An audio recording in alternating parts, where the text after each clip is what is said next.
కర్నూలులోని Urdu primary స్కూల్లో పాములు కలకలం రేపుతున్నాయి. సర్పాల సంచారంతో విద్యార్థులు ఉపాధ్యాయులు ఆందోళన చెందుతున్నారు. 2 నెలల క్రితం ఓ విద్యార్థి బ్యాగ్లో పాము దూరింది.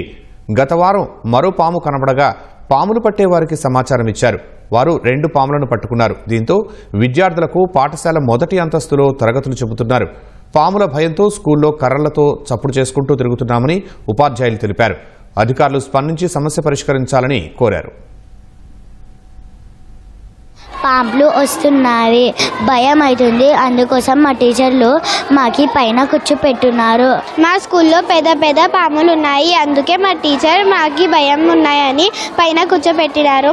మా టీచర్ మాకి ధైర్యం చెప్తున్నారు. పాములు ఇప్పుడు 5 వచ్చినాయి సార్. ఇప్పుడు మేము భయం అవుతుంది, మాకు పని చేసుకోవాలంటే చాలా భయం అవుతుంది. కట్టెతో కొట్టుకుంటూ పోతున్నాం క్లాస్లోకి.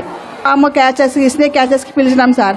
వారు వస్తానే చెప్పేసినారు ఇక్కడ పాములు ఉన్నాయి. పేరెంట్స్ వచ్చి అందరు మాట్లాడినా ఏం లేదులమ్మా ఇప్పుడు ఏం లేదు అని ఫస్ట్ ఫ్లోర్ పెట్టినాం. కింద క్లాసెస్ జరగడం లేదు సార్.